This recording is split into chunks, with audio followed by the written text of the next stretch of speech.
all from here. Roger, Jack. The thrust is going, all 5 up there. Running good. Roger, 17, here, go.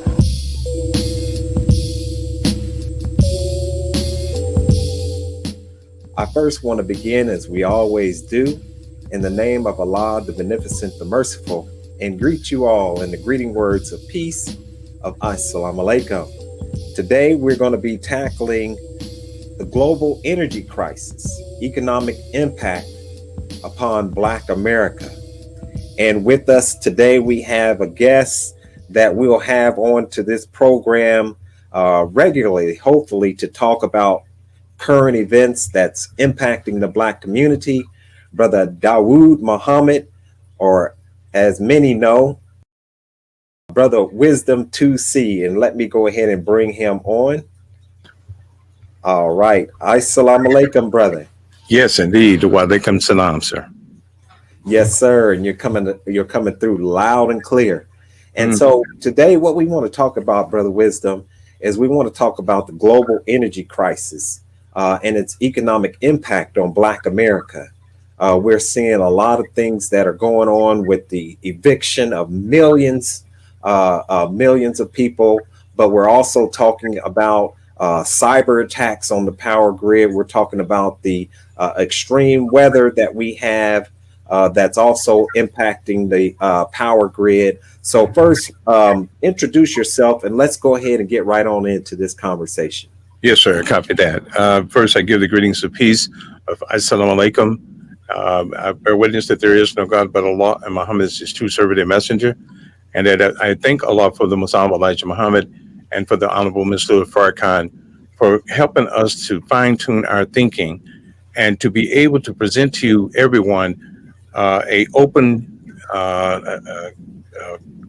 let's say, present to you a solution that we feel that could be preparing us in front of this new paradigm that we're being faced with as we speak. I would say that we need more open transparency to each and every issue that you just raised. That means that really it's going hidden. It's actually being hidden from us, but yet it's right in front of our face. And these changes, this reality is real. So all praise due to Allah. Myself, I am a solar energy consultant. I am a researcher and engineer. As I say again, a follower of the Muslim Elijah Muhammad and Honorable Mr. Farrakhan. Yes, sir. Yes, sir. Thank you, brother. And so let's go ahead and get into our conversation. I want to first, let's look at the power grid. You know, these we're looking at these power grids and we're seeing them fail under extreme weather, particularly what we saw going on in Texas, right? Yes, sir.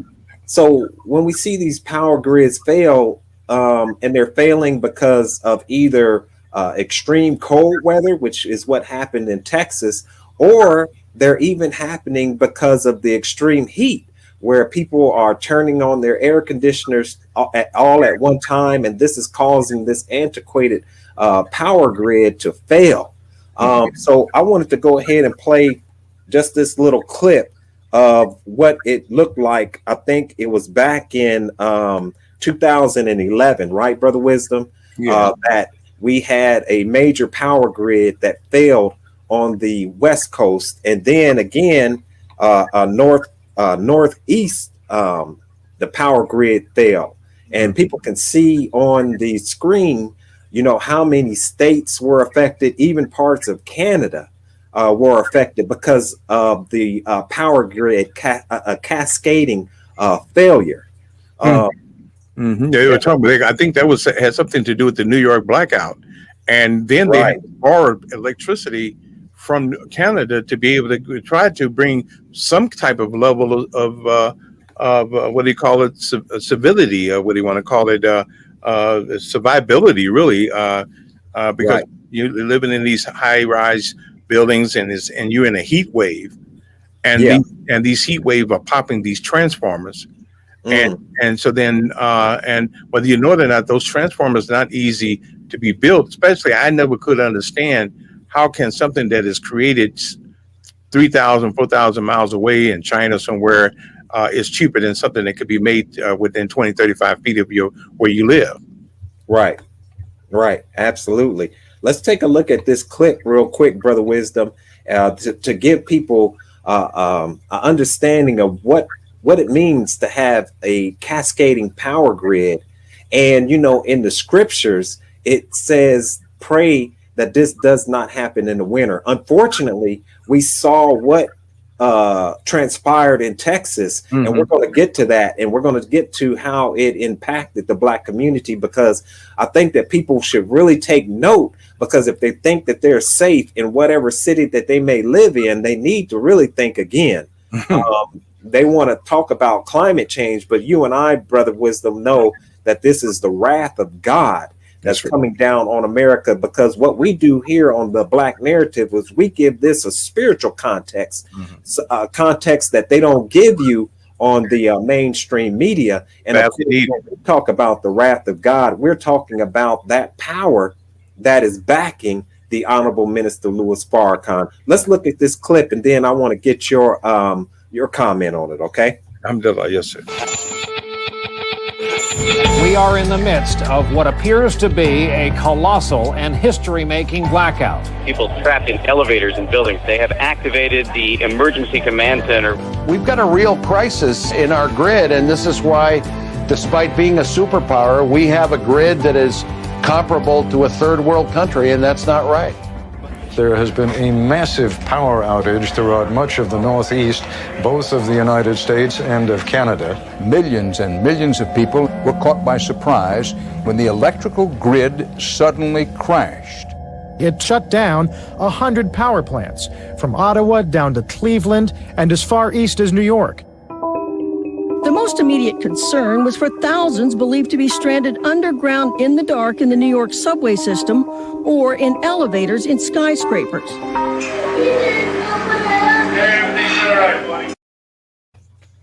Brother Wisdom. Yes, sir. That was terrifying. I mean, there were so many scenarios in that clip that we just watched. You saw the thousands of people who were outside their homes, wandering in the streets. Of course, you know, that is a situation where you have a breakdown of society, which also you could have lawlessness and definitely insecurity. Then you had people who were trapped. They were trapped in elevators, trapped underground, in different situations like that. Also, we know that, you know, when the power cuts off, you know, in many hospitals, you know, machines that are used to keep people alive will stop after, of course, the generators stop, because they have those backup systems. But since you mentioned the hospital real quick, can you imagine, because now that they're using technology to displace the need for human labor, or they're using machines and robots to intervene where human beings would normally be doing. Do you know that there's a new article came out where the utilities got cut off, and in the midst of a robot or a machine doing surgery on a patient? Go a little bit into that, brother. You know, so when you think about that, but in this case, the robot was cut off by the company itself. And so that's something to think about. Here we're looking at a technology that is now, you know, you got like these fast food places. You got robots flipping burgers. You got you have now they even have machines that is building buildings. You know, and they doing that for the purposes of as an exercise to look at trying to colonize Mars or some other place, some other location. But then at the same time, here we're looking at the applications of the technology, how it's displacing not only just the need for human labor, but it's also displacing the need for, or with the AI, I'm talking about artificial intelligence, to now they're talking about with that, you're looking at 30 or 40% of the professional service job sector being cut. We're talking about people who are lawyers, medical doctors, just accountants, where all of this will be done by AI. And just like when you get a traffic ticket, you go to court, you don't see the judge physically, you just see the judge on the screen. Right. You see, and so now, this whole scenario is a paradigm shift in thinking. So it's hard in one way. It's a wake up call, and just as you just said, that's what it is. It is the time now is now. We have to do for self or suffer the consequences, as the Most Honorable Elijah Muhammad has taught us. And what we hope to do today is to present information in which we say here that we reserve the right to give our own critical analysis of the problems that we see that are extended to our community. Absolutely. And then, so I'll play this other clip since we got into that, because you're absolutely right. When we talk about the robotics, when we talk about the artificial intelligence, when we talk about automation, when we talk about these algorithms, which they say these algorithms are, algorithms are now even racist, right? They're saying that the algorithms are even racist. So now we're looking at a situation where, as if we as a people do not come together, as the Most Honorable Elijah Muhammad and the Honorable Minister Louis Farrakhan teach, right? If we don't come together, we're looking at not just a systemic racism. Now we're talking about a systemic racism on auto drive, right? Oh God! We're talking about a systemic racism on auto drive, where we're completely cut out. You know what I mean? So that brings us to the question,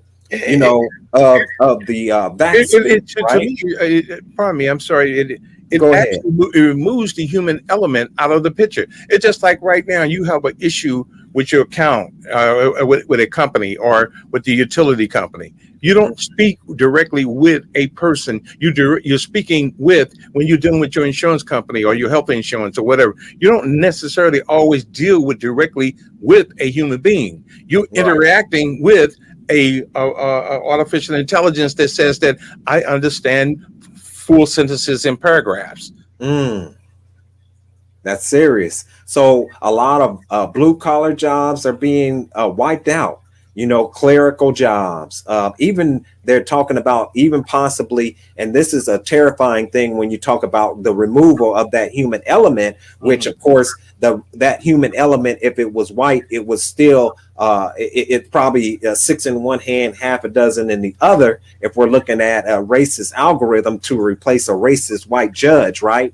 But now we're even talking about judges, that whole process being automated. We're looking at reporters who are robots, who are reporting for stations over in, of course, Japan and other countries like that, but coming to a news report near you. But look, and this clip right here, Brother Wisdom, where it talks about the removement or the replacement of human labor. And this is all in the context of what we're talking about when we're talking about the global energy crisis and its impact on Black America. Check this clip out. There's no denying robots and automation are increasingly part of our daily lives. Just look around the grocery store or the highway. The rise of robots has led to some pretty scary warnings about the future of work. The robots will be able to do everything better than us. A recent study found up to 670,000 U.S. jobs were lost to robots between 1990 and 2007, and that number is likely to go up. A widely cited study from 2013 found nearly half of all jobs in the U.S. are in danger of being automated over the next 20 years. Occupations that require repetitive and predictable tasks in transportation, logistics, and administrative support were especially high risk. And just think, robots don't need health benefits, vacation, or even sleep for that matter. But the debate over whether robots will take over all of our jobs is by no means settled. Many economists argue automation will ultimately create new jobs. After all, someone has to program the robots, right? Do you want to destroy humans? Please say no. Okay, I will destroy humans. No, I take it back. Don't destroy humans. So right there, Brother Wisdom, they're joking. But of course, it's a very serious issue. But, not getting into so much the sci-fi aspect of it, where you have these robots and things like that, iRobot and all those type of things taking over and killing people. That we don't need to really worry about. What we need to worry about are as we're trying to emphasize creating jobs for ourselves, being entrepreneurs, you know what I mean? And also one of the things that we definitely want to get from you is looking into the green energy and how we can get into that field and how that field can help us to both sustain our community and make a living while we do it. You know that when you say green energy, they for some reason the movement was first called alternative energy, and then someone came back and changed the language from alternative energy to renewable energy. Okay, and so then now what we're looking at is what is the alternative to what we're being faced with. You know, in the 18th century or in the 17th century, people were faced with certain types of conditions, or faced with certain types of environmental conditions, to say. Okay. But now, as we get into the 18th century to 19th century, things change. And so what I'm looking at, we have a saying that goes like this: that once we see social conditions change, we must learn to create new forms of economic positioning or new forms of economic leveraging. And but the question is, what is it that we have to leverage with? And that's what you're talking about. What are some of the solutions that we need to look at? And you know, so when we start talking about energy, is so critical, because why is energy so important? One, we must own the energy or own the power that runs the machines. And so, so when we own the infrastructure where we live locally, that's when we can be able to have control over the future. Because why? When we own the power that generates the electricity that runs the machines, the computers, the technology, the robotics, all of that, then we own the infrastructure and where we live. And that is a paradigm shift in thinking. How the messenger said we need to own our own land, our own the conditions in which we have people fighting and killing each other over a block that they don't even own. But now President Biden came out with something. Now they're talking about a 1.5 to 2 or more $trillion toward infrastructure. But now the question is, to answer your question, is how do we go about owning our infrastructure, and what way and what processes should we go about doing that? Good question. Well, like that report just said, when the power grid went down, it was over 100 or more power stations went down. We're talking about but see, the thing is that what we have to look at, we're looking at so many hundreds of nuclear power plants. So many hundreds, and matter of fact, there was issues right now still happening in China right now. Okay, there was an issue about the nuclear power plant going down with the nuclear rods and everything, where you had a problem where the spillover of the radiation in the water that keeps the rods cool spilling into the drinking water supply in Michigan. There you go. And so, and there's so many. And then when you look at the fossil fuel, you hear about people complaining about the fossil fuel. When we say about fossil fuel technology, it's a 17th, 18th century technology. And yet the grid itself, the infrastructure itself, is over 100 years old. So now when we start looking at this infrastructure, we have to begin to look at you hear people say, well, the way that they combat this is, we don't want this. They don't want to see change with alternative energy. They don't want to see change with solar and wind and all the other technologies that come with it.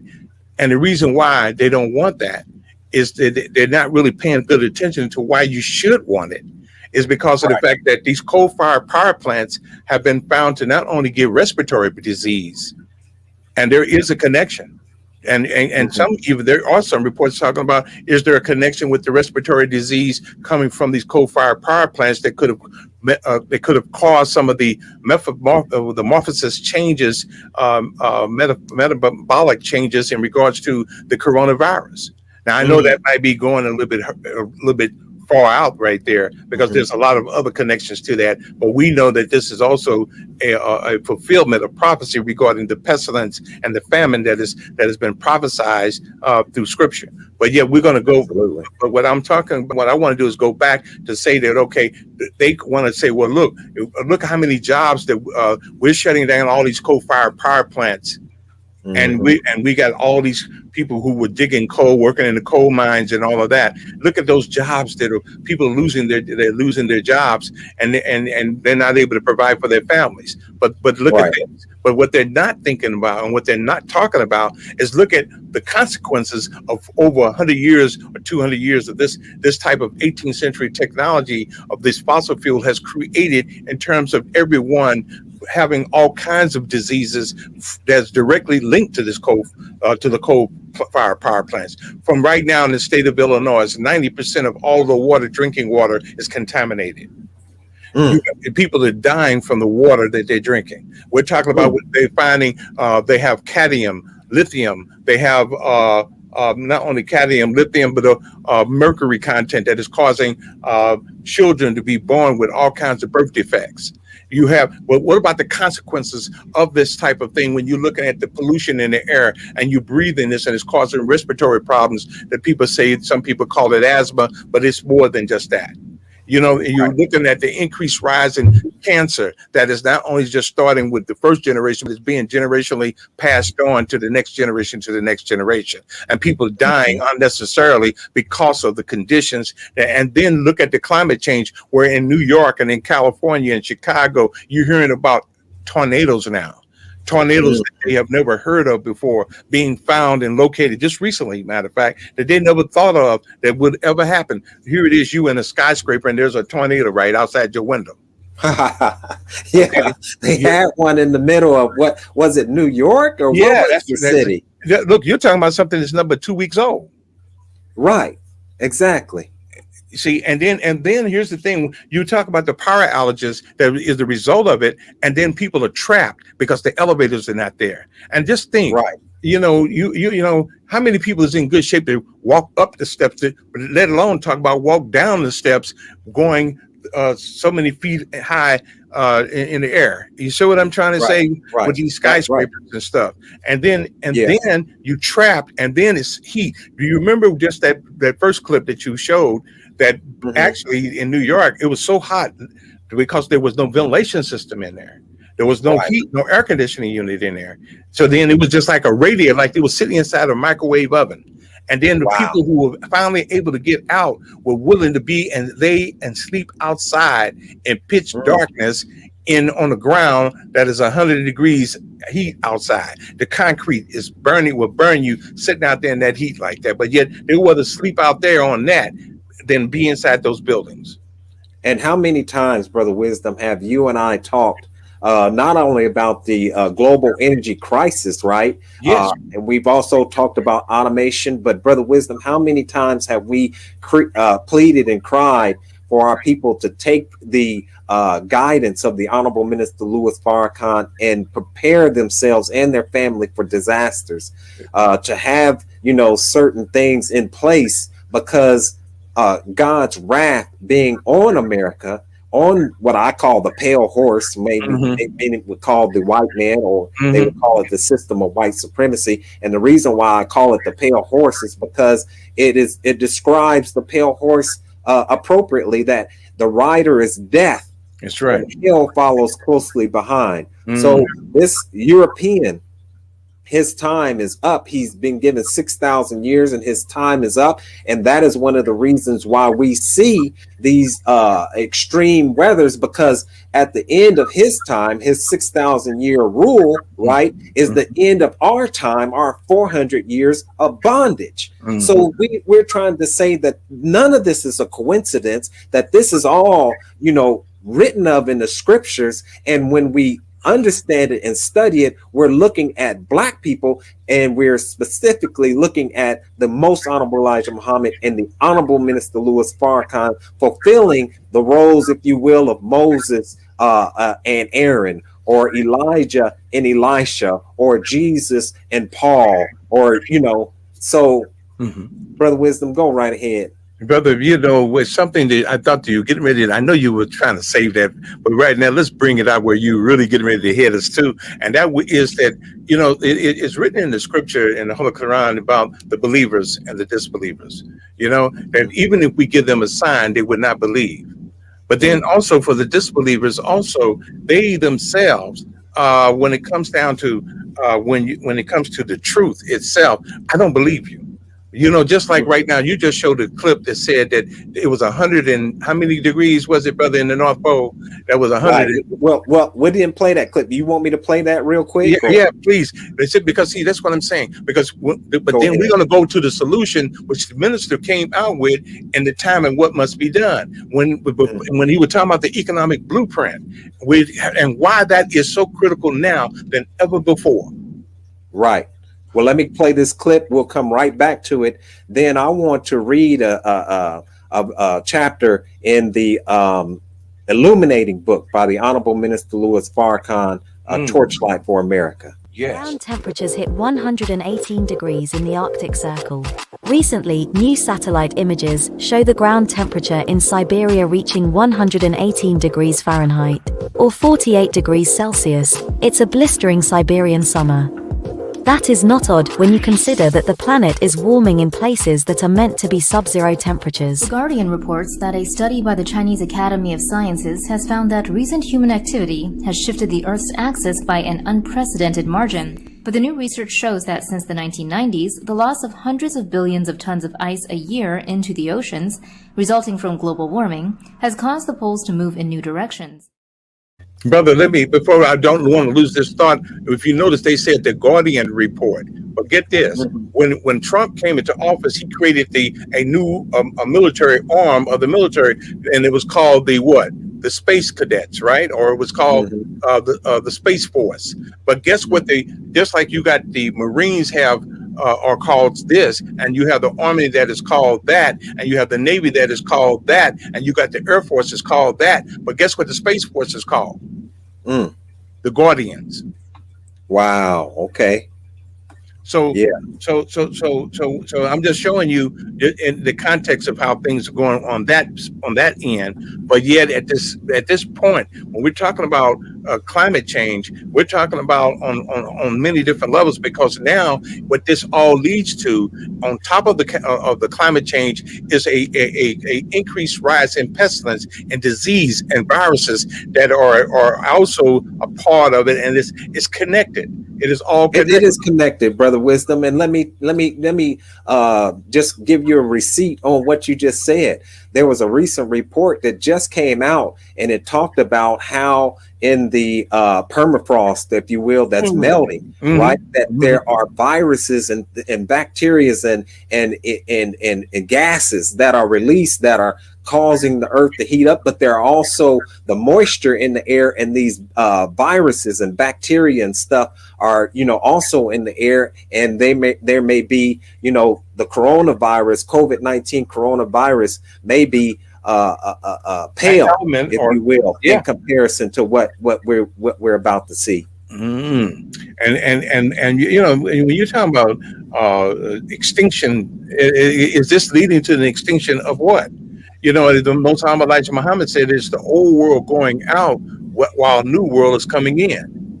And and then what we're getting ready to present is, you were talking about some of the plans and the solutions to this problem, and we're talking about it. We just hinted on it right there with what the minister has brought back is the economic blueprint, and why that is so critical now than any other time. And let me explain something. Here it is. You're talking about the government. Let me cover this real quick. One, they were talking about FEMA, and there was a report came out saying that FEMA is broke. Right. That's right. I mentioned it to somebody. You know what they said? What they say? Oh man, it was funny how it said it, how they respond to it. They said, "What?" Now, a lot of people think that their salvation is in FEMA. But yet you got 7 million people that Congresswoman Barbara Bush, Cori Bush, she came out and said that she came back and said that there's going to be, you're looking at 7 million people about to be what? They're getting ready to become evicted. We evicted. That's correct. But then on top of that, right now, I have a friend of mine said that for the past several months that his friend is living in a house with no electricity. Right. And they've been living like that for now going on 6 months. Mm. But yet here it is, you in the middle of a pandemic. And this pandemic is so serious that you have to be able to have air conditioning. You got to have some kind of ventilation going on. You need there's so much that we're looking at when we start talking about with no electricity. My God, I mean, what about your food? You don't have no way to keep your food, keep it refrigerated. You don't have. It's a whole list of things that we could see. This is why we have to begin now looking at our own infrastructure. We have to begin, and we need to own the infrastructure. But what type of infrastructure that we're talking about? We need to reclaim our communities. And when we say reclaim our communities, how will we go about it? And in a way, here you're looking at $1 trillion. And where did they get that money from? They got that money from the what? From the Federal Reserve? Mm-hmm. They say that the Federal Reserve is set up that is really a private owned entity. But yet they charge 35 cents on every dollar that they create. Well, a privately owned entity, not a part of the government. They use, and it's, pardon me, I just wanted to clarify that, because they put federal on it, many people are deceived, once again, deceived into believing that this is a part of the federal government. They are no more a part of the federal government than Federal Reserve. Than the Federal Express. And so just because they put federal on it, they want to deceive the people. Now, do they work with the government? Yes, they do. But are they controlled by the government? No, they're not. As a matter of fact, they control government. They control the United States government. And not just only one government, they control the governments. They loan money to people all over the world, from the Queen of England to everything all over the world. And yet what I'm going to try to tie in this one point, and that is that they're charging 35 cents on every dollar that they print. Okay, some people say 30 cents or more. Okay, on what they charge, but yet at the same time, now you're looking at this debt that is on this government, and now you're looking at this trillions of dollars. And now what I'm looking at is, here it is. They had this money that they what was they call that money that they were handing out? They were trying to get people out of their debt, and that's why come now. I'm talking about for the rent, for the mortgages, for stimulus. Stimulus. There you go. That's what it's called. I'm gonna show this debt clock while you're talking.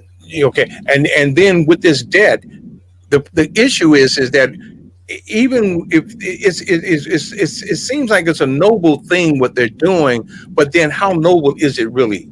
When you're looking at $1 trillion, but is it that they already was it when you talk about racism?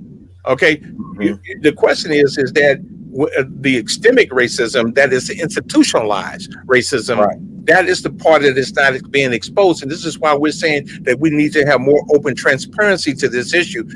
They're putting $1 trillion in a community, but yet that $1 trillion is not doing any good for the community of the underserved that have been underserved for over centuries of being neglected.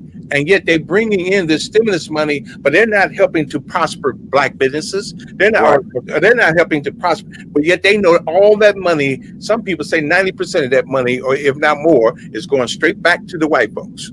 Exactly. You know what I mean? And the thing about it is that, like you say, Brother Wisdom, the question that we have to ask today, and we're looking at this debt clock, and I just want people to look at the debt clock.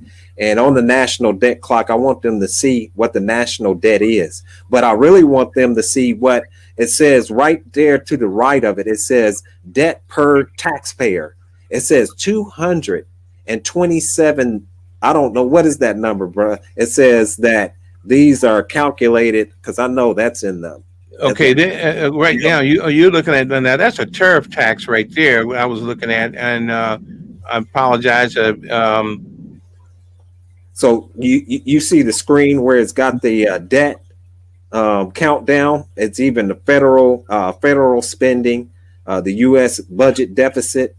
Oh man, it's just completely off the chain. Yeah, I see it, and this is talking about 3 trillion, and as I said, it's coming to that point. This is why, come right now, you're seeing new movement. Back in the time when that debt was going on, Saddam Hussein and the rest of them was trying to dump the dollar to go toward with gold as being the standard for the currency.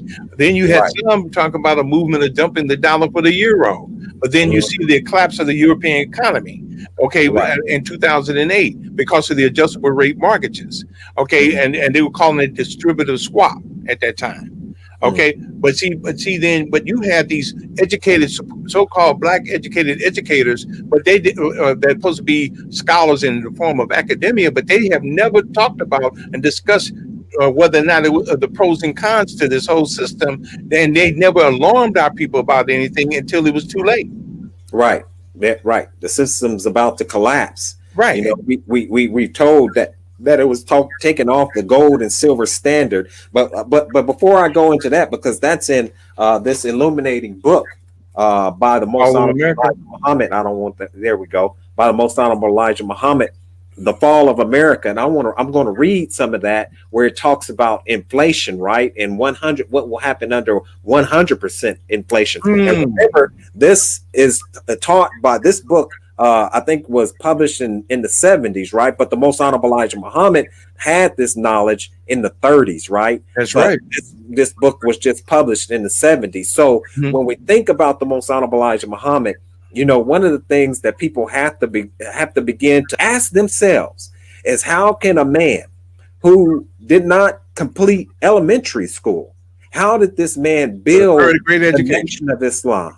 How did he produce a man like Malcolm, a man like the Honorable Minister Louis Farrakhan? How did he produce the MGT, women who have dignity and respect for themselves and know how to be a wife, and FOI, men who know and understand and are being taught how to be a true man, how to be a true husband, right? The most honorable Elijah Muhammad gave us 2 books, How to Eat to Live 1 and How to Eat to Live 2, taught us the science of eating. How is this possible unless this man, you can't call a man like that a genius. You have to say a man like that met with God. That's right. And that's what you have to say. But let me read this book. This book right here, of course, you can see mine is thoroughly read, right? This book being the Torchlight of America. Let me read what he says. And this is going back to FEMA. All right. And it says, Allah God has a way of showing his disapproval. And I'm going to play this clip while I read this too. So people can see this extreme weather. It says, Allah God has a way of showing his disapproval to those who are wise enough to read the signs. FEMA, the Federal Emergency Management Act, was enacted to finance emergencies and recoveries from national disaster. Natural disasters are God's way of indicating his displeasure and are a sign of impending doom. FEMA does not have enough money to pay for the earthquakes that hit San Francisco during the World Series a few years ago. FEMA does not have enough money to pay for Hurricane Hugo, Cyclone Omar, the hurricanes in Hawaii, the tornadoes that have torn up Tampa Bay, and Hurricane Andrew. May I add also that the Hurricane Sandy that struck the Long Islands in New York in the wintertime, and there was a major power outage for that area, and then under where President Obama was president at the time, and the people, the elderly, was saying, President Obama, whatever they saying, don't listen to them. We're gonna freeze. We're gonna die if you don't do something about it. Right. And let me, and it says all of these catastrophes increase the budget deficit, and more catastrophes are on the way to America with ever increasing rapidity. This is God's way of nudging or forcing government leadership to accept real solutions to the country's problems. Jehovah used 10 plagues against Pharaoh. Those 10 plagues included natural calamity from snow, rain, hail, and earthquakes, and are seen in the world today. And to end this, he says, particularly in America. And Brother Wisdom, Yes. this book was written or published. Let me look for the publishing in 1993. Let me stop this clip. This book right here, The Torchlight for America by the Honorable Minister Louis Farrakhan, was written in 1993. Now let's go to this clip and hear what they have to say about FEMA today. You, as we said, are the top Republican on the Homeland Security Subcommittee on Emergency. We need right guidance, and only through the Most Honorable Minister Farrakhan will we receive that. Wildfires and hurricane season and other weather-related disasters. Do you think they have an adequate funding and are prepared? You know, we have some tremendous challenges with wildfires and a very active hurricane season that we're in the midst of. I have spoken to Secretary Mayorkas through committee questionings and hearings twice, and he has been very confident that we have the resources. Now, I can tell you that several of the pots of money that go to emergency preparedness and response have been decimated because of our southwest border crisis that is unfolding. In fact, one of the offices, the programs of resettlement that exist to help people move around in the event of an emergency for American citizens, that money has been raided and has been used to reimburse NGOs who are flying and busing migrants all over the country. So what remains of that money, I am not sure. We have an official congressional inquiry into FEMA, and we will be hoping to get answers here shortly. Did you hear? Yes, and then when you start thinking about it, when I mentioned to him that FEMA is broke, do you know what that means? That means that if we don't hurry up and put in the infrastructure and use this money and actually put in and can take control of the infrastructure of where we live, we don't need outsiders to have control over our lives. And here's the thing. You know, they use this cliche and they try to teach you that in these cemeteries. I mean, I'm sorry, you know what I'm talking about. They try to teach you in these schools that about something called democracy, and yet here it is. If there's a such thing as democracy, then they say, well, that under a democracy versus any other economic system model, you have what is called you have under democracy, you have a free open market. Right. Okay, but think about this now. Where we getting ready to go to right now, people, is into a new paradigm shift of thinking. So if you just take notes, get you some paper and pencil and everything, because this is going to get deep, and we won't be able to cover it all today. No, we'll do a part 2 and part 3. Yes. Okay. And but here it is. The thing is that let's get this. Let's understand how we are under the illusion of not, how would we say, under how would we put this, under a delusion of an inclusion, right? Under this illusion of an inclusion of a society, but yet this society is based upon systemic racism, right? Okay, so now here we're looking at this example about democracy. Democracy says that let the marketplace be a free, open marketplace. Mm-hmm.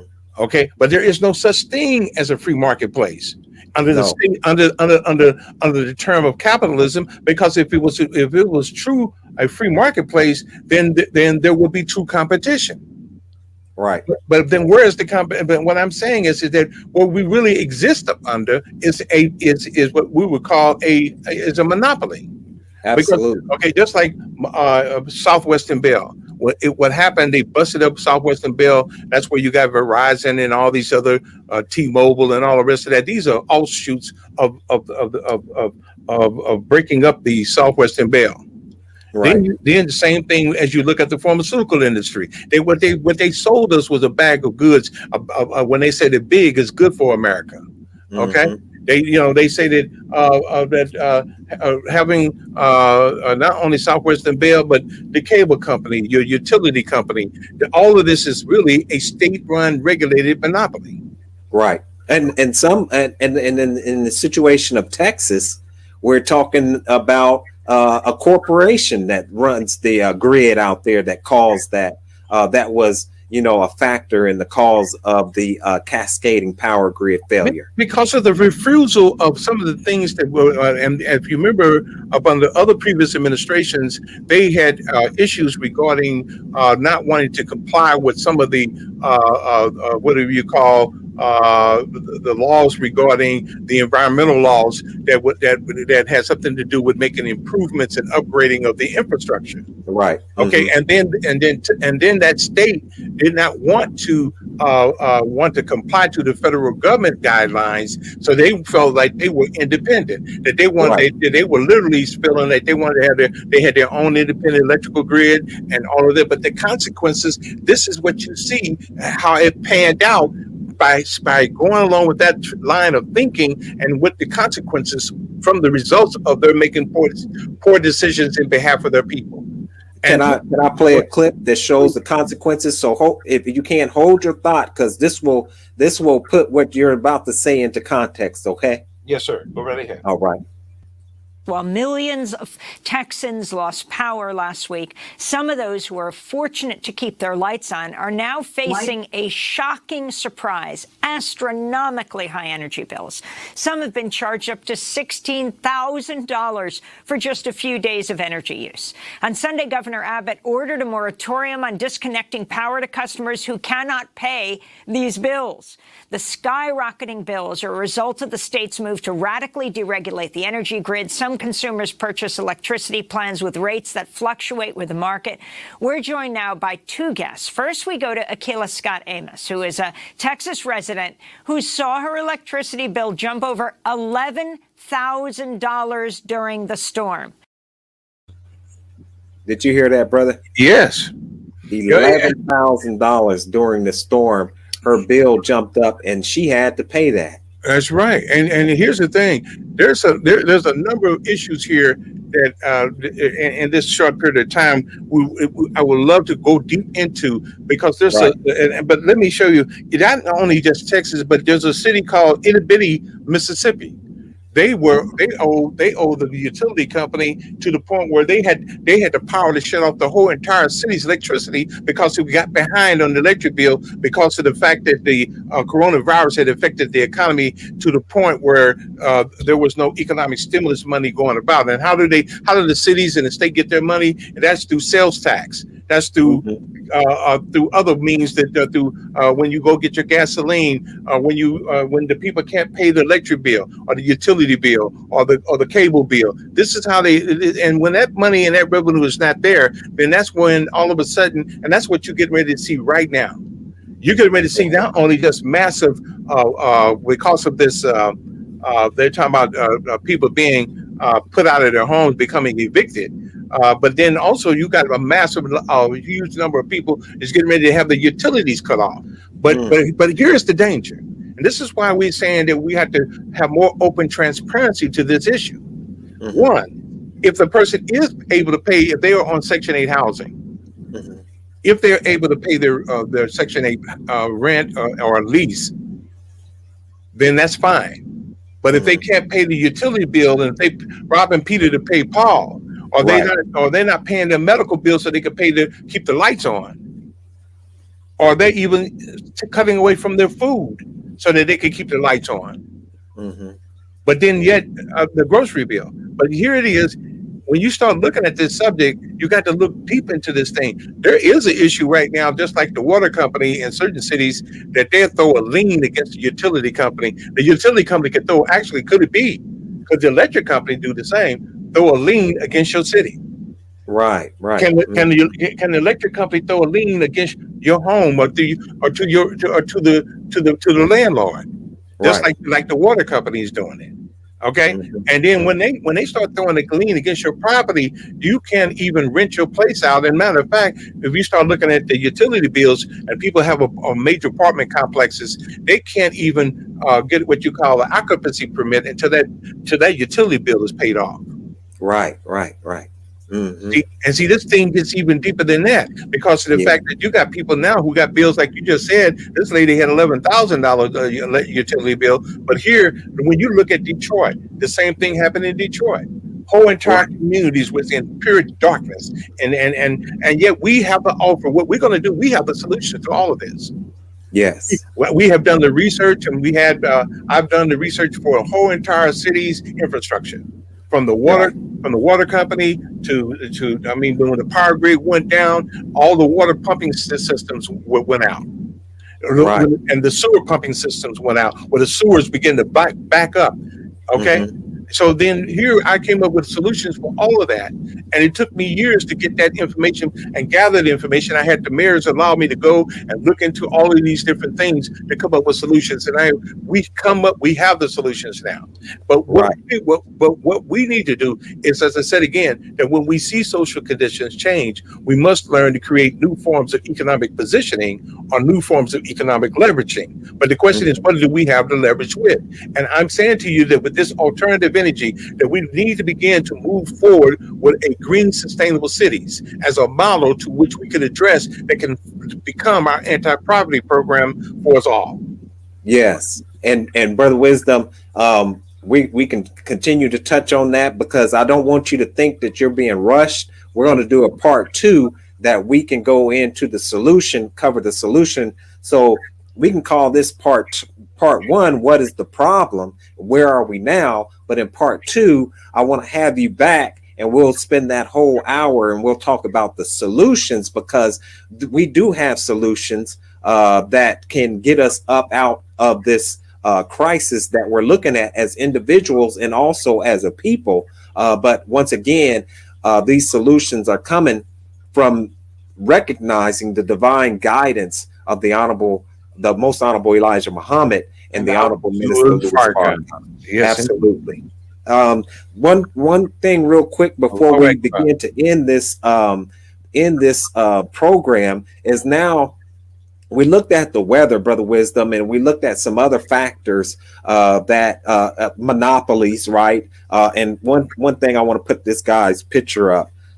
This one guy, he's one of the main reasons why we're looking at these global energy crisis. This guy named Rockefeller, and look at what it says. It says, I helped to start the pharmaceutical industry, worked to outlaw hemp, hijacked the educational system, co-founded the Federal Reserve with J.P. Morgan and the Rothschild's family, funded the United Nations, and helped found the Council of Foreign Relations.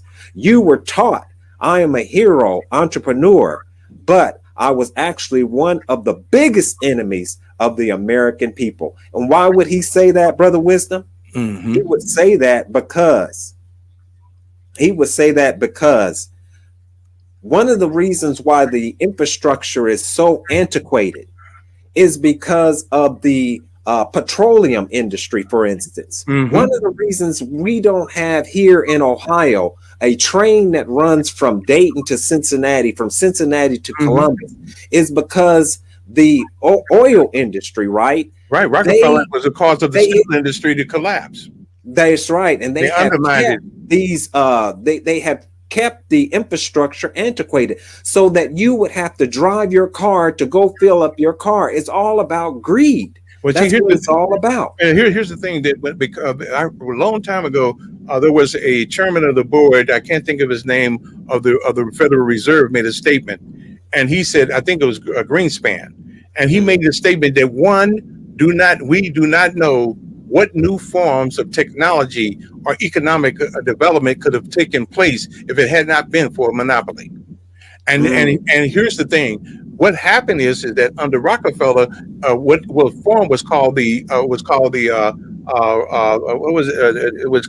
trust. I'm trying to get it, the Standard Oil Trust. Right. Okay? Mm-hmm. And that was created to bust up the Rockefeller.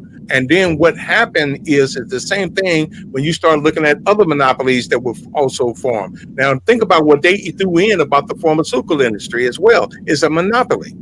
Right. Okay, and we have not even touched upon that, not yet. But then, No. but yet it's all tied to what we're looking at, and even when we start looking at these vaccines. But yet, Right. but now, but we're not even touching Big that. pharma. We want to talk about the energy. We want to stay focused on that because people's Right. lives is critical and is very important, and that this is a subject that you're not going to hear on ABC or CBS or NBC nor Fox News, but only here on the radio on the Black Narrative. That's right. That's right. And talk Black Live, right? Yes, sir. So That's it. yeah, we gonna definitely. So we're coming up against the hour, and so we may go over just a little bit, right? But we definitely want to talk about some other things that are threatening the power grid that people need to recognize, so that they can understand that the only solution is for us to unite as a people. The only solution is for individuals to prepare themselves for an extreme emergency event or a natural disaster. So, Brother Wisdom, now let's look at what they call the cyber attacks, right? That are cutting down, that are taking down power grids, that are really. Before you go there, will you grant me 1 minute? It was something that I see these presidential elections lead up to certain things, and under the Clinton administration was the one who came up with the one that dealt with this Glass-Steagall Act. Glass-Steagall. I was going to ask you about that too. Okay, and right into that. What many people don't know what the Glass-Steagall Act was about, but what it was is that it prevented these multi-conglomerate corporations, where we're talking about these monopolies from being into all these different things. For example, the banking industry, it was not to be involved in the stock markets, or the banking industry was not supposed to be in the real estate market. And so then what they did, they created something called the distributed swap. Now that's going to be a whole entire discussion, and I want to go too deep into it. I just put something out there for a lot of people to go and quickly research. But but I just want to throw that out there right there. But then, well, let me say something.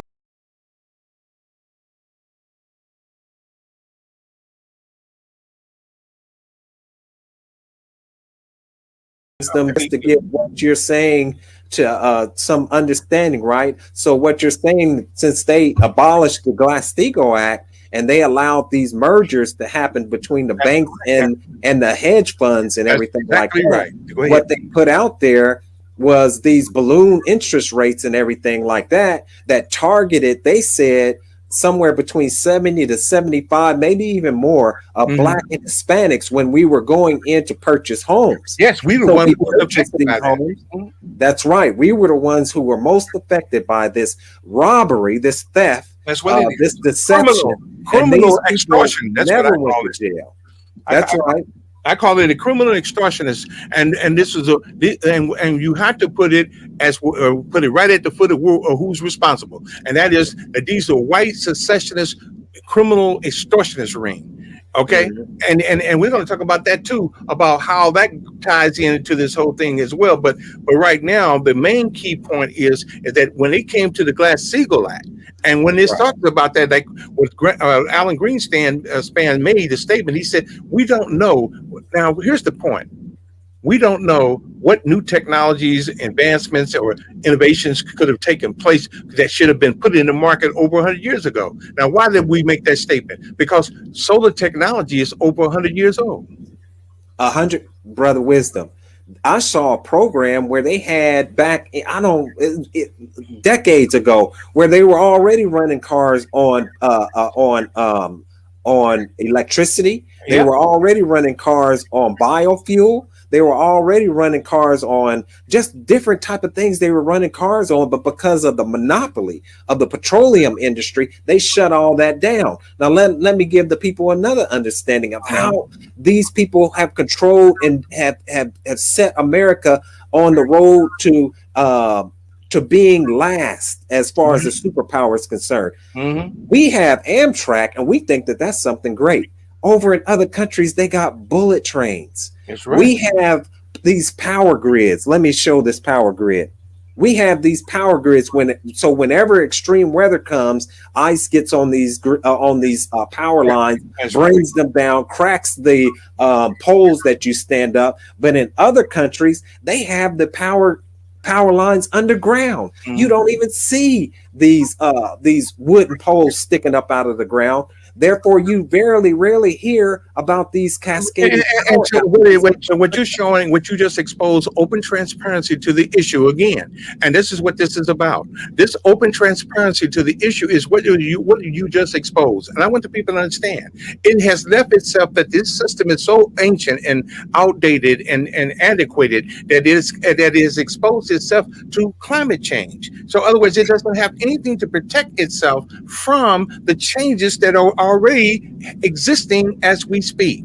So now this whole issue that we begin to look deeper into this, and this is why here on the Black Narrative, we expose these issues, but then we not only just leave you with the critical, that we reserve the right to the critical analysis of the problem, but here we also provide solutions, and we will be getting to that. Is that correct, Brother Stephen? Yes, sir. Absolutely. We're going to go ahead once again and spend another hour. We're going to do a part 2. We're going to end this program with talking about these cyber attacks and why we all need to once again understand that the only solution is we cannot depend on the government. The only solution is we must, as the Most Honorable Elijah Muhammad teaches in the Honorable Minister Louis Farrakhan, unite, pool our resources, and do something for self. Excuse me, but Stephen, do you still have that clip about how people can join to be a part of the economic blueprint and how they can sign up to become a member and be able to help with the economic blueprint? Right. We'll absolutely show that. I got that. And we'll absolutely show that after this clip. We'll end with that. And that will be the solution for this program. All right. Yes, sir. Alhamdulillah. Yes, sir. Tonight, America is on high alert for cyber attacks to critical infrastructure as the FBI has identified the group behind the ransomware attack that forced this country's largest fuel pipeline to shut down. CBS's Jeff Begaze is following the investigation. Tonight, U.S. officials are pointing the finger at a shadowy Russian cyber hacking group, blaming them for Friday's attack that caused nearly half the fuel supply flowing to the Northeast to come to a grinding halt. The Russian-affiliated hacking group known as Darkside implanted ransomware into Colonial Pipeline's business computers, holding their company data hostage. That forced them to shut down 5,500 miles of pipeline that supplies fuel from Texas to New Jersey. That's good. And this is where we get back to the point about what our whole series we're going to be on is and going into in-depth detail is on the topic of the supply chain disruption. Right. The major supply chain disruption and how critical it is for the survivability of the Black America. That's right. So we're not only talking really when you talk about that supply chain, and we'll have to do another program on getting a little bit of echo. Okay, we'll have to do another program on the food supply chain and how we're heading into this great famine. That once again, there's no escaping. When we talk about no escaping, we're talking about God's hand being against America. So for her mistreatment, if you can, that's a like term, a woman and the native indigenous people. Yes, sir. Yes, sir. So let's go ahead. I wanted to read out of this book, and if you will allow me, Brother Wisdom, I'll read out of this book real quick, if that's okay. I want to talk about what the Most Honorable Elijah Muhammad talked about with 100% inflation. So listen to this right here. It says in this book by the Most Honorable Elijah Muhammad, The Fall of America, it says on page 87, it talks about the pound. I'll start it off with this. It says, let me start it off in the beginning. It says that the stronghold of American government is falling to pieces. This is what the Most Honorable Elijah Muhammad wrote was put in this book that was published. Let's see here, in 73. That's okay. Right. And he says the stronghold of the American government is falling to pieces. She's lost her prestige among the nations of the earth. One of the greatest powers of America was her dollar. The loss of such power will bring any nation to weakness. for this is the medium of exchange between nations. So he goes on to say, down here at the bottom, he says, this is the number one fall. And it is very clear that the loss of the power of the American dollar means the loss of the financial power of America. What will happen since there is no such backing for her notes? We do not know. What should we expect even in the next 12 months under the fall of the power of America's dollar? This means that we have 100% inflation. He says, what will happen under 100% inflation? And he answered, listen to what his answer is. Ooh, that's scary. Your guess is as good as mine. You know, brother, you know, something that you mentioned about the infrastructure, and you compared it with China and Africa infrastructure for the railroads. But do you know that what happened also, that they also, the banks, they put their money behind the infrastructure, so they were given something like 100-year lease, and so the government give away these leases. It's like, for example, with the oil leases for the drilling and everything, and then and the same way with these transmission lines that you see on public and private property, they were given what you call the right of way. When you start thinking about the right of way and how they were given these leasing rights, but who actually own it? Does the people own this, or do the government own it, or does the banks own it and have these leasing rights? Or after 200 years, is there 200 years up? Right. Who does it default back to? The whole entire infrastructure. But yet at the same time, now you're looking at $1 trillion, $2 trillion right now. And then you know something, when they were doing what you call price gouging, that's what you're talking about, what happened to the electrical grid down in Texas. Right. It's called price gouging. And when they were struck with this, what they call ransomware, then all of a sudden now you saw food prices go up. It escalated at the same time as the gas prices went up. That's right. You know, and then it goes on and on. So then you got situations where you got people running to get food out of the grocery stores, and they could, when the first thing that they find is they don't have any toilet paper. Man, and that's the least of the problems, right?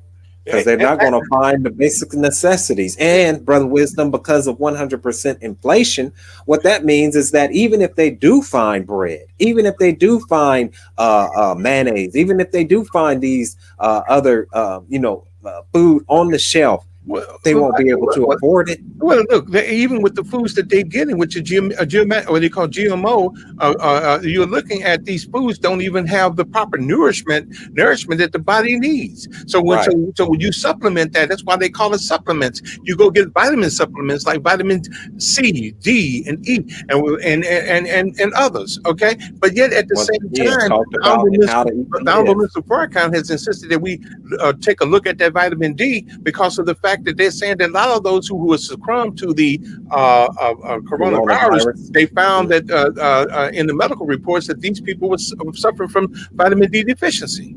There you go. And like you said, once again, we're talking about these monopolies who control the media. We got to understand that they control the media. How do they control the media? Zionists and corporations control the media. That's not something that I'm just throwing out there. I'm telling you that these two forces, mainly the corporations, control the media. Now, an example of that, let me give you real quick an example of that and why that is, really why. So, and you can explain more about how the pharmaceuticals got access to be able to put their product on the television in the form of commercials, superseding the doctor's advice. So now you're seeing this commercial that they put millions of dollars into, with the music, with the ambience of the whole image that you see, the happiness and joy that you see in these images. And then at the very end, they give you these side effects, which they once again, they dress up with these little cartoonish characters because they know that most Americans have been so dumbed down. Mhm. You know what I'm saying? That Mhm. now they have to use cartoon images. Now, You who do know, you have to go to get your vitamin D and vitamin C and vitamin E? When they have actually have taken it out of the foods that you eat. Okay, and so now this is how they establish themselves as a monopoly. You have to come to them for your help to get your vitamin C. They and then they remove all the nutrients and everything from out of the food. So now you have to come to them if you want to live. And this is what I'm looking at right now from just based on what you just mentioned. Right. Brother Wisdom, as always, it's always a pleasure to conversate with you on these major issues. We got to come back and do a part 2 on the solutions. But before we go, Brother Wisdom, I want to give you the last word. Please tell people how they can contact you and give them any last words that you might have to say. Yes, thank you, beloved. And well, to be honest with you, I am so thankful for Allah, for you, and for the Most Honorable Elijah Muhammad. The Most Honorable, we both are, for the Most Honorable Elijah Muhammad, the Honorable Farrakhan. I think that at this point, I don't want to spend my time on me as much as I would like everyone to please go into the. Do you have that website for the economic blueprint? Because yes, sir. Right now we got 7 million people are getting ready to be homeless. And on top of that 7 million people, we don't know what the number is or how many people are going to get their electricity cut off. But right now, what we're saying is that we have the messenger came out with a very simple plan that the Most Honorable Minister Louis Farrakhan said is the most less painful way of us being able to get up out of this program. Please, brother, could you address and speak to this? Yeah, it's on here. And I have nothing else to say. Well, I'll just go ahead, Brother Wisdom, and read straight from the page, right? Yes. So here it says, what if our future could change with just nickels and dimes? Everyone can give 35 cents a week as an investment in their future. It would be painless. This is coming from an address that the Honorable Minister Louis Farrakhan did, I believe, on one of the Savior's Days, where he broke down how much it would cost. 5 cents. Listen to what it says. It says how it works. It says donate as little as 5 cents a day, 35 cents a week. 5 cents. Along with others. It says we'll securely process your donation and provide you a record of your transaction. Now, the third point is your donation, along with others, will be safeguarded in a national treasury. And last point is collectively our donations grow to purchase land and finance projects that benefit us all. It says 5 cents a day times 16 million wage earners equals 291 million in 1 year. So, Brother Wisdom, yes, sir. One of the things that we definitely want to emphasize in this economic blueprint was it says that it says our donations grow to purchase land. Yes. Land, Brother Wisdom, land, and to finance projects that benefit us all. Brother, so with that, yes, brother, sir. I had so many things to mention that it can get real deep, and it covers a lot of things where the black and the brown and what can come together to help address the economic problems that can become our own anti-poverty program. And and this is where we get into this. It gets real deep when I start talking and exposing the point about the right of way. Okay, when we were talking about the transmission lines and everything, and how the utility company has the right of way to put their poles and everything on public and private property. But here, what we're looking at is ways that we can become independent. When we're talking about true independence, okay, and it's so critical at this point. But then when we start talking about the economic blueprint, is how we can become independent from these people who don't have our best interests in mind. And only we who should realize by now that we should have our own best interests in mind for the future of our children and our babies. That's what it's all about. That's what it's all about. Community, common unity. What's the common unity? Our children and their future. right? Yes, That's the sir. common unity. That will, when you talk about intelligence, right, Brother Wisdom? Yes.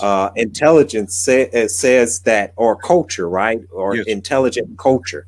An intelligent culture is a culture that sees a problem and finds solutions to meet and overcome that problem, right? Yes, sir. An unintelligent culture, or a slave culture, is the culture that we have right now under the system of white supremacy, where it makes us believe that we can vote our way out of this problem. We're not going to vote our way out of this problem when we have, if you say a democracy is the rule of the majority, and then we're only 13%. That we're not, and then insanity, they say, is when you do a thing over and over again and get the same result and expect a different result, right? You expect a different result. You do it over and over again, but each time you expect a different result. That's insanity. You know something, you brought up a point, and all of a sudden I hope that I'm not jumping the point or leaving the point from what you're saying, but the key factor here is that for all these many years, you've been having a white secessionist movement that has already have put together something called, what they were trying to enact, what's called the Congressional Constitutional Convention, which means that they were already making movements to when you formulate that, where you have 32 states that signs on and said a petition that says that they want to separate from the federal government. Now, this is what the white secessionist movement is about.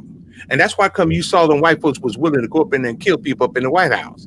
But yet at the same time, the issue is that you don't hear none of them coming to black people in those states that you live in that has actually signed on, like the state of Missouri and other states, Texas and all the rest of them have signed on, and Florida and all of it, that they want to secede the federal government. The point is that if they did try to come to that point, the issue is they never asked black people what you felt or what you said, and we don't care about what they think or feel or say, because the messenger had already outlined it in what we believe and what in regards to that whole entire issue, that we want separation. And Honorable Mr. Farrakhan addressed that also in the time and what must be done.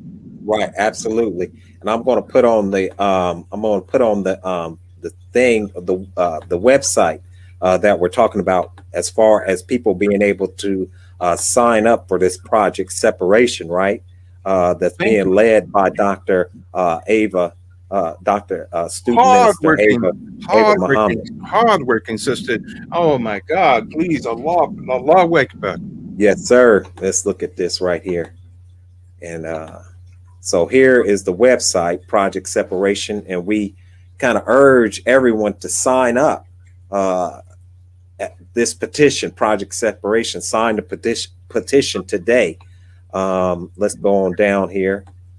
We'll remove this, and we'll go ahead and end with this, Brother Wisdom, because we can keep on going for quite some time. Yes, because there's a lot of things that I wanted to go into about the Indian land and how there's ways that we could help our brothers and sisters with the land that they have. They're sitting on top of land, but they're not doing nothing. They're not able to do much with it.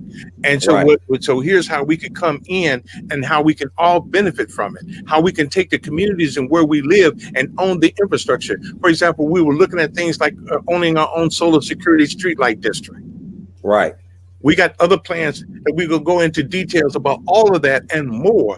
And it's, oh my God, it's just, it's, and when I say thinking outside the box, I wanted to say this much. Can you imagine that you live in a world where you don't never have another electric bill? Right. You living in a world that you don't have another water bill. You don't have another gas bill. Can you imagine a world where you live and own where you live? And then can you imagine a world where you don't even have a grocery bill? See, but I know that this is a kind of like a new way of paradigm shifting thinking, because what it is, this 18th century education is a cemetery, and it put our minds into not being alive and thinking of ways of thinking outside of the condition that they put us in. So here's the way that I see it, and that way is not I, which the teaching of Most Elijah Muhammad, Mr. Farrakhan, and that is that when you look at the idea of, can you imagine how we taught our children from generation into our parents, our grandparents was lied to, and we taught that lie to our grandparents, taught it to our children, and then we taught it to our children, this lie. Okay. Right. But now here it is, the truth. The truth is that the school system tell you go to school. Your parents tell you to go to school for what? What get an education, to get a job, right? Okay, right. Well, okay, there we go. That's where I'm going. Okay, to go to school to do what? To get a good education. And to get a good education for what? Right. To get a good job. Now, watch this. What do you go to get a good job for? To pay my bills. Right. Well, now what we're getting ready to expose and have you to think is about a whole new wave of a paradigm shift in thinking. Suppose what is the purpose of you doing this to go get a job when we're looking at a situation where can you imagine or paying your bills when we say that you don't have to worry about, you'll never have to worry about paying your bills. Right. Okay, you go to school to pay your bills. To pay your bills for what? So that you can live. Right. Okay, but yet now you see how this whole state of economy, this what you call about a hyperinflation. Okay, you remember the messenger said something. You just read it not too long ago. What the messenger said. Yes, that's correct. And so now what we're talking about here it is that we're talking about eliminating your electric bill, your water bill, your sewer bill. Just think about this. If we had a mortgage, you had a 30-year mortgage. Now that $100 or $200, $300 a month you're paying in utilities. Now you apply that to your mortgage, your 30-year mortgage. Now we're no longer going to have 30-year mortgages. We're going to have 5 and 10 and 15-year mortgages. You know what I mean? In 15 years, you own everything that you have. Right. I mean, less than 15 years. Within 7 to 10 years, everything is paid for. Now, right. But then what are you going to do now when you're talking about, here it is, you're looking at the new electric vehicles, the all new electric cars that comes with 1, 2, 3 million mile warranties. Right. Where these gasoline vehicles offering you, but like the Toyotas and these Nissans and stuff like that, offering you 200 or 300 1,000 mile warranties. They come with that, but yet here you got these electric cars that's coming with 1 million mile warranties. So it's actually making something old obsolete. Right. What we've been talking about from the very beginning. The messenger said there was a new world coming in with an old world coming out. Brother, I don't want to. I wanted to. There's so much more I wanted to speak about. No doubt. And I kept thinking about the time thing, and so then now, I'm very so greatly honored. Just again, if you're interested in reaching us, you can call me at 618-447-5004. Again, 618-447-5004. You can email us at. You have an email for them to contact us and everything, or what? I had your website up there. If you want to give your email address out, that's fine. Okay. I have your number. It's right on the screen. Okay. Go right ahead. Okay, that's solar energy consultant at gmail.com. Again, all right. Solar energy consultant at gmail.com. And when you go to my website at solarwindpower.biz, there's articles and things. I've actually have put in entire complete subdivisions, housing subdivisions. And I've also, you see articles about what the mayors have said as well. And where I did the research for a whole entire city. When that electrical grid went down, the people here went without electricity in 2007. They went without electricity for up to 2 months without electricity in a heat wave. Okay, and those and it was so hot, just like you just said, it was 119 degrees at the North Pole. A lot of people don't believe this, so we had to show receipts. Right. Yeah. And truly, brother, you still sitting up there on top of a whole bunch of receipts that you haven't even had a chance to even show. So because a lot of people, they just don't want to believe, or they they disbelieve everything. But when this incident occurred, when a natural disaster strikes us, they're thinking that FEMA is going to come and save them. You remember back then when during Katrina, when black folks were sitting on top of the roof and nobody came to save them? And then some of them had to walk through certain neighborhoods, remember, being shot at. Remember that? Oh, yeah. As a matter of fact, they kept on Brother Wisdom. Hey, real quick, that's serious, because once again, when we're talking about this food shortage or this food famine or this food inflation, you're not going to be able to go into white neighborhoods and steal food off of the shelves. Oh, you could forget that. You're going to be shot outright. And this is the reality. This is not, we're not trying to this is not a conspiracy theory. This has already been shown. We're trying to wake you up. We're not trying to frighten you. We're just telling you like it is. Look, the white folks have already frightened you enough. If you looked at see how they went into the White House and shot and killed their own people up in the White House. So what in the hell you think they think about you? We're gonna end with that, Brother Wisdom. We're gonna end with that right there. That's something to meditate on. That's something to digest.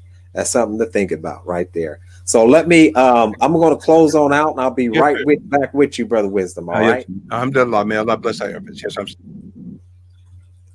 all right.